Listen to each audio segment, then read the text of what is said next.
Bueno, en la parte de la inspección, que es el primer ítem de la valoración fisioterapéutica, entraríamos a mirar las dos maneras, estática y dinámica. En la primera inspección se daría si hay malformaciones o alteraciones musculares que puedan afectar la parte cardíaco-pulmonar. Se daría de vista anterior y posterior y lateral.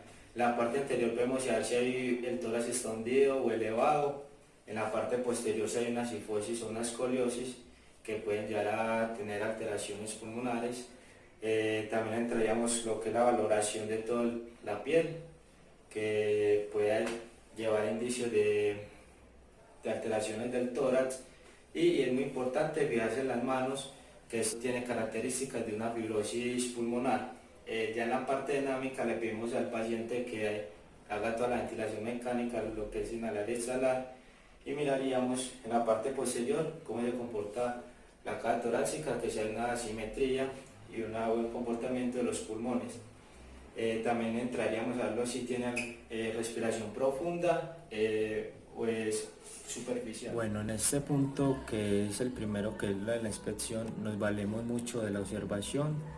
Eh, Miramos cómo se envuelve la parte pues esa área del cuerpo que envuelve el corazón y los pulmones.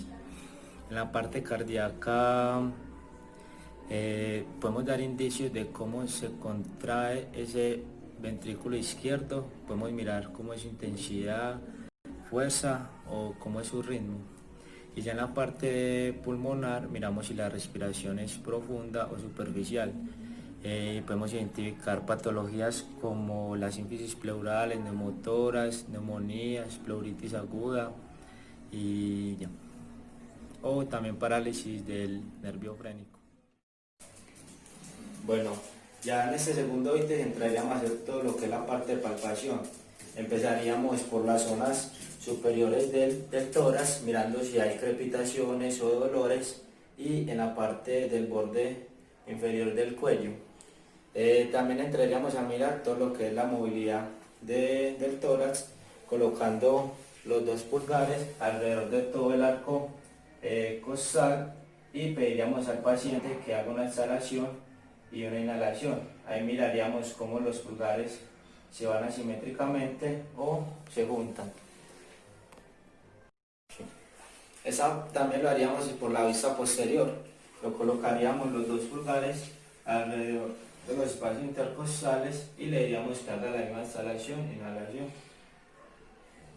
Se vería como sería asimétricamente. Y también es muy importante palpar la voz. ¿Cómo lo haremos? Lo podemos hacer colocando toda la parte del borde cubital de la mano, y le diríamos al paciente, mientras vamos colocando, que diga 33. Esto es para medir la tactilidad de la voz bilateralmente de los dos lados. Entonces le colocaríamos la parte más medial y le diríamos por cada parte que diga 33, y ahí miraríamos, diga 33, 33, 33, 33. Bueno, en este segundo ítem miraremos todo lo que es la palpación. Siempre se palparían como las zonas aledañas del corazón y a los pulmones, y cada área nos mostrará como un indicio de alguna patología, ya sea que cardíaco o pulmonar. En la cardíaca miraríamos latidos sostenidos y latidos vivos. En los latidos sostenidos podríamos indicar patologías como hipertensión arterial, estenosis aórtica, y en los latidos vivos patologías derivadas de una insuficiencia aórtica. Ya en lo pulmonar se daría pues patologías unilaterales y bilaterales. En la unilateral identificaríamos como un neumotórax y un derrame pleural. Hola, mi nombre es Andrés Felipe Pavas y hoy les voy a explicar la técnica de auscultación.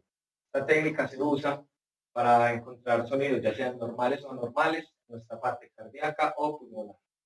Entonces, vamos a empezar revisando los sonidos del corazón y de las válvulas. Entonces, nuestro paciente en el lado izquierdo, en el segundo espacio intercostal, pegaditos al esternón, ubicaremos la válvula pulmonar. Esto, vemos si está trabajando bien o mal. Listo. En la línea media de la clavícula bajamos hasta el quinto espacio intercostal, encontraremos la válvula mitral. Listo, acá escucharemos la válvula mitral. Igualmente, en este mismo quinto espacio intercostal, pero más hacia el esternón, encontraremos la válvula tricúspide.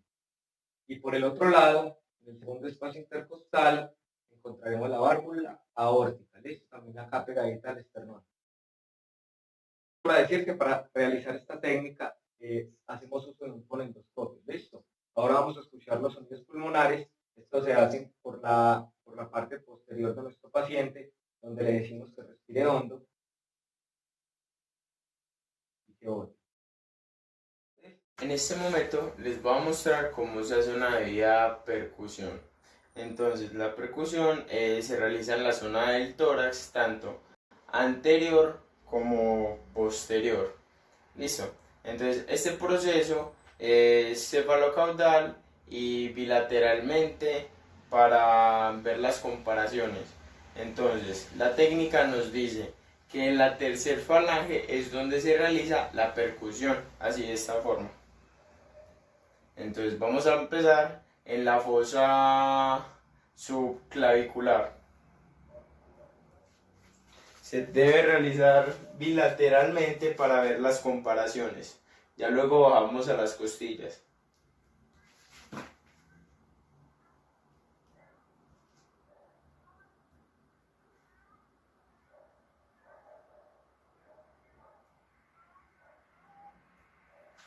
Ya luego es en las axilas, debajo de las axilas, en el espacio intercostal.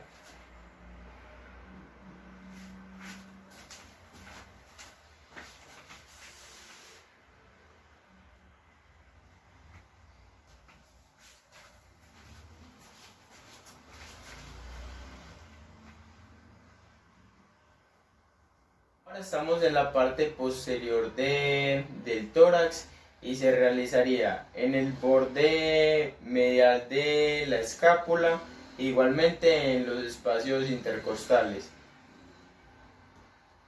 Debemos recordar que se debe hacer bilateralmente para realizar comparaciones.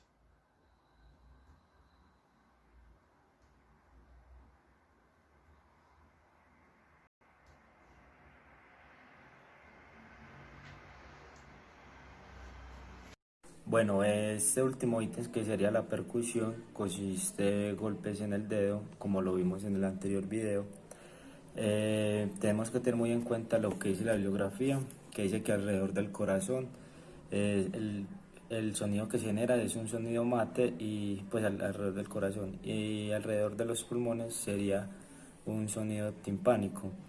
La clasificación de los pulmones sería un ruido, pues un sonido disminuido y un aumentado. En el disminuido podemos dar indicios de patologías como derrames pleurales y edemas pulmonares. Y ya en el aumentado, pues una patología sería como la tuberculosis. Pues estos serían como los principales tipos de patologías que podemos evidenciar en la evaluación fisioterapéutica.